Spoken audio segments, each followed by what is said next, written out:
সমস্ত পৃথিবীতে প্রশ্ন কিভাবে বানাবেন। লক্ষ লক্ষ কোটি কোটি বাক্য আছে ইংলিশে। তো ইংলিশে মূলত প্রশ্ন বানানোর নিয়ম হচ্ছে মাত্র দুটি। পৃথিবীর যে কোনো বাক্য আমাকে দিবেন, সেই বাক্যর প্রশ্ন বানিয়ে দেব মাত্র কয়টা নিয়মে? দুইটা নিয়মে।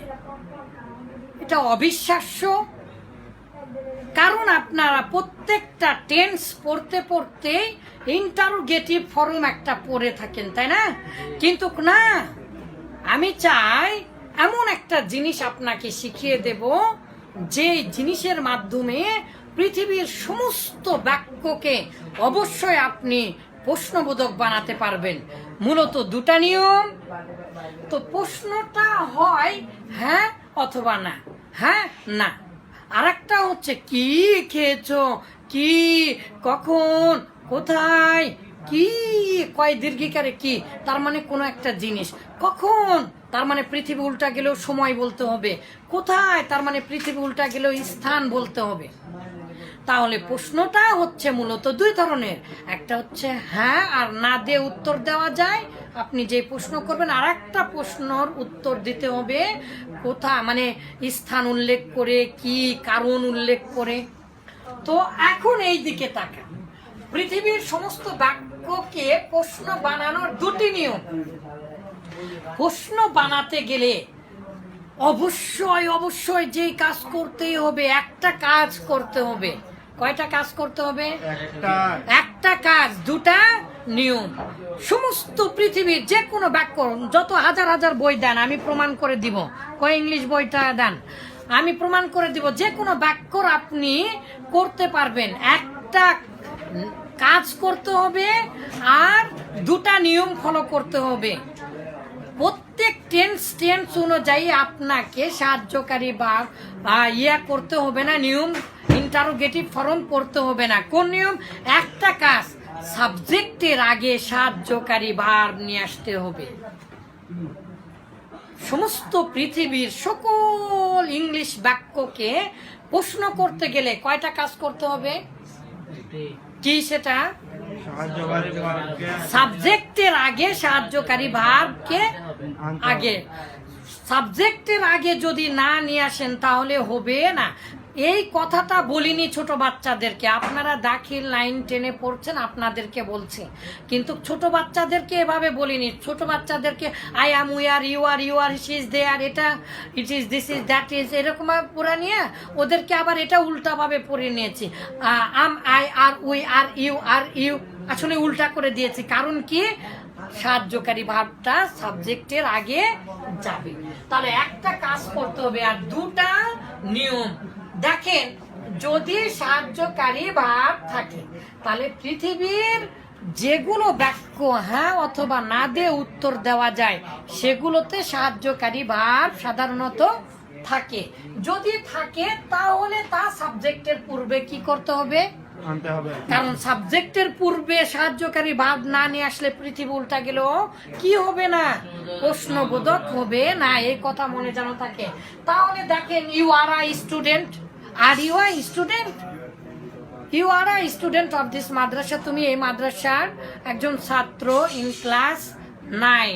ওকে, are you are student of this, are you are student of this madrasa, are you are a reader, are you are teacher, are you are good teacher. তাহলে আরটা আমি কোথায় দিচ্ছি? সাবজেক্টের আগে দিচ্ছি। যদি থাকে তাহলে শুধু সাবজেক্টের আগে দিলেই হবে। তাহলে was your father a teacher? তোমার পিতা কি একজন শিক্ষক ছিলেন? তাহলে উইলটা আছে, উইলটাও আছে। Will you be a friend? Will you be my friend? তুমি কি আমার বন্ধু হবে? ইত্যাদি। যদি না থাকে, কথা যদি থাকে তাহলে তো সাবজেক্টের আগে দিলেই হবে। আর যদি না থাকে তাহলে পৃথিবী উল্টা গেলেও যেহেতু বলেছে সাবজেক্টের আগে সাহায্যকারী ভার্ব দিতে হবে। যদি না থাকে তাও দিতে হবে। তাহলে কি আশ্চর্য কথা হয়ে গেল না? না থাকলে কোথায় থেকে দিব ভাইরে? যদি না থাকে তাহলে এনে দিতে হবে। থাকে না কোথায়? পৃথিবীতে মাত্র দুটা টেন্সে থাকে না সাহায্যকারী ভার্ব, দেখা যায় না। তার নাম হচ্ছে প্রেজেন্ট ইনডিফিনিট আর পাস্ট ইনডিফিনিট। পাস্ট ইনডিফিনিটে আর প্রেজেন্ট ইনডিফিনিটে সাহায্যকারী ভার্ব থাকে না, দেখা যায় না, তাকে নিয়ে আসতে হয়। তো প্রেজেন্ট ইনডিফিনিটে ডু অথবা ডাজ নিয়ে আসতে হয়, আর পাস্ট ইনডিফিনিটে শুধু ডিড নিয়ে আসতে হয়। তাছাড়া পৃথিবীর সকল টেন্সে সাহায্যকারী ভার্ব থাকে।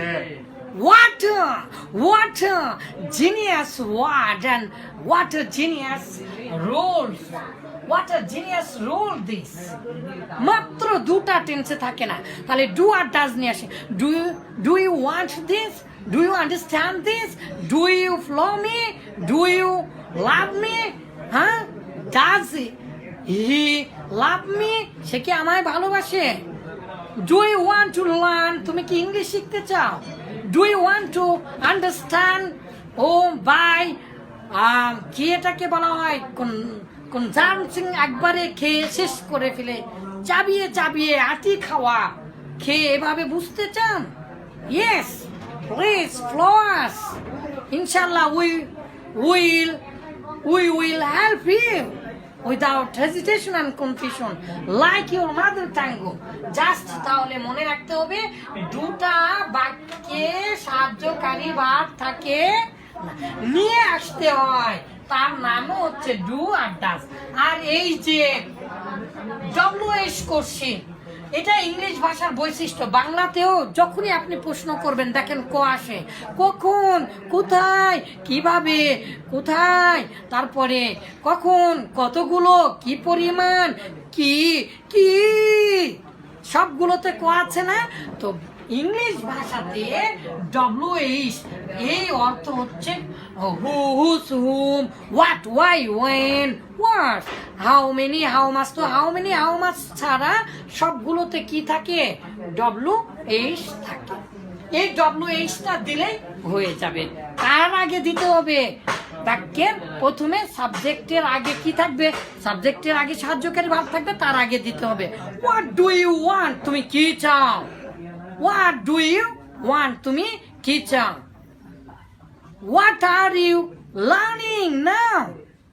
আপনারা এখন কি শিখছেন, কি জানছেন? We are learning how to make interrogative sentence. Only one active. মাত্র activity, মাত্র কয়টা কাজ? একটা কাজ। We have to add before subject. We have to add auxiliary verb before subject. It must be done. অবশ্যই এটা মানে কি করতেই হবে। তারপরে তাহলে আমাদের কাজ শেষ হয়ে যাবে। তাহলে মূলত একটা কাজ আর দুটা নিয়ম। একটা হচ্ছে যদি সাহায্যকারী ভার্ব থাকে অবশ্যই সেটাকে সাবজেক্টের আগে নিয়ে আসতে হবে, তারও আগে আবার WH কোশ্চেন দিতে হবে। আর যদি সাহায্যকারী ভার্ব না থাকে তাহলে নিয়ে আসতে হবে। ছোট্ট কথা প্রশ্ন করি, সাহায্যকারী ভার্ব থাকে না, দেখা যায় না ইংলিশ ভাষায় মাত্র দুটা টেন্সে। কোন কোন টেন্স? প্রেজেন্ট ইনডিফিনিট টেন্সে আর পাস্ট ইনডিফিনিট টেন্সে সাহায্যকারী ভার্ব দেখা যায় না, পাওয়া যায় না। যদি ডু থাকে, আই ডু ইট, আমি এটা করি, এখানে ডুটা সাহায্যকারী ভার্ব নয়, মেইন ভার্ব। তাহলে ডু আই ডু ইট, আমি কি এটা করি? ইউ ডু দ্যাট, তুমি ওটা করো। ডু ইউ ডু দ্যাট, তুমি কি ওটা করো? What do you do that, তুমি ওটা কি করো? Why do you do that? তুমি ওটা কেন করো? Why do you do that? তুমি ওটা কোথায় করো? ঠিক আছে? When do you do that? তুমি ওটা কখন করো? তাহলে who do that? এটা কে করলো?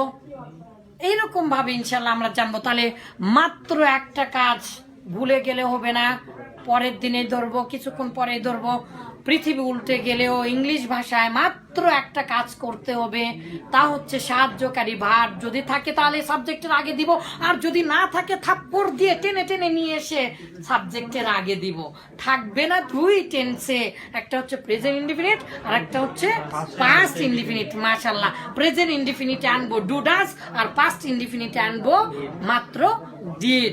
আর পৃথিবীর সবগুলোতেই সাহায্যকারী ভার্ব থাকে, সেগুলো বাক্য আনে আগে নিয়ে আসলেই হয়ে যাবে। তার আগে আবার যখন ডব্লিউএইচ, হোয়াট, ওয়াই, হু, হুস, হুম, হোয়াট, ওয়াই, ওয়েন এগুলো যদি লাগিয়ে দেয় তাহলে সাহায্যকারী ভার্ব। তাহলে পৃথিবী উল্টে গেলেও সেটা ইন্টারোগেটিভ বা প্রশ্নবোধক বাক্য হবে।